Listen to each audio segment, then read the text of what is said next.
Imagine a world without religion or countries too. I remember that song from the Beatles.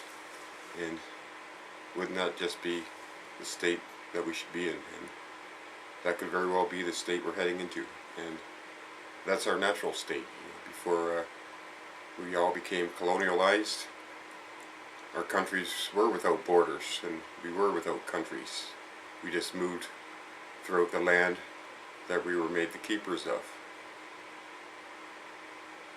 Well, now we're in a time that humanity is facing a choice, and we can choose to live in brotherhood and at peace with each other, or we can choose to live in fear and the idea that the world's collapsing and we're all going to be destroying each other.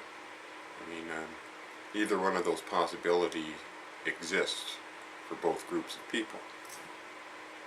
And I've heard this from a lot of people too. This just didn't come off the top of my head. I just attended a gathering of elders recently, which are the Aboriginal native leaders from all over the world. It took place in Arizona between the 18th of April and the 28th. And a lot of things got revealed about the world and what's coming.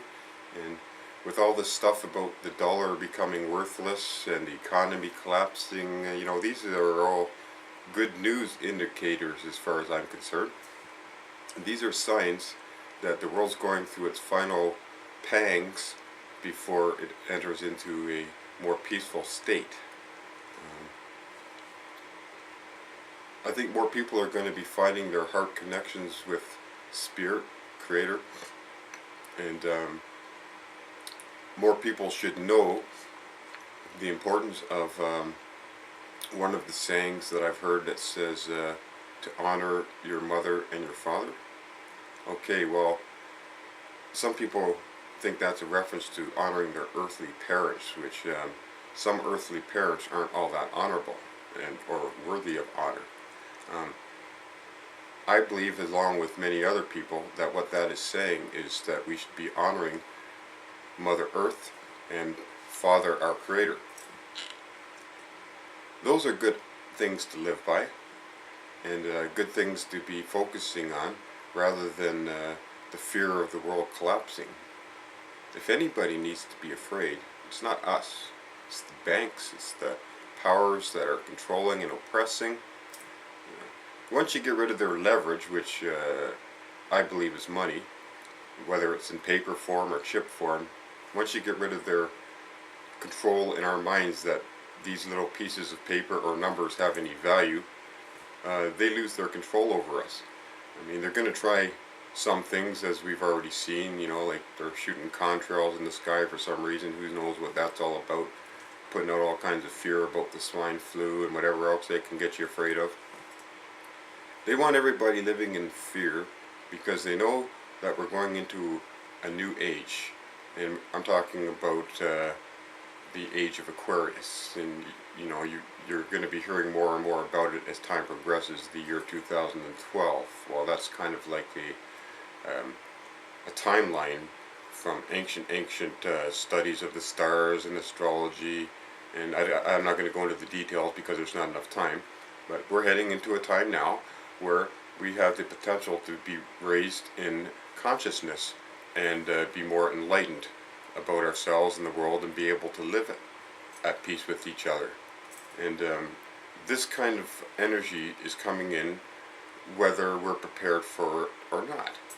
Those that are the peacemakers of the world will survive these coming changes and will enter into the world of peace that they're trying to create. Those of you who continue to want to be at strife and to promote fear and to live in fear, I'd be wary about doing that, because there just might be a world ready for you too, and I don't want to be in that world when everything flips over. There's theories about even a dimensional shift in which both worlds will actually exist, and we'll either be living our next eternity in that world of fear or the world of love and peace and hope. I want to be in there with the peaceful people. I don't know about you, but that's all I have to say on that for now. Here's the reason why I personally believe that the world banking system will eventually move towards a cashless society and try to issue everybody a chip. It gives them much more leverage, because the way it was before, they would need to have $1 billion in cash in account in order to be able to loan out 10 billion. Well, now with these chips, they don't have to have all this extra money lying around to justify how much they can loan, so it eliminates the need for having to leverage. They can lend you probably 100 times or more, because it's all going to be just entirely a number now. Why would they go back to some other form of cash when they've already got these chips made that they can issue everybody? So expect that to be coming, but I mean, don't go into fear about it. Just don't get one, you know. Just resist passively. I mean, they may have all kinds of threats about martial law and concentration camps and you name it, but that's going to all pass, because they're going to run out of manpower and room to put everybody if everybody resists and says no. You know, they tell everybody just say no. Well, I say just say no to chips, and just say no to being a member of a world oppressed system. Think back the way it was before. We were all tribes. We knew how to take care of the land and nature. We didn't have any borders or countries or even religions. You know, these are all things that have separated us.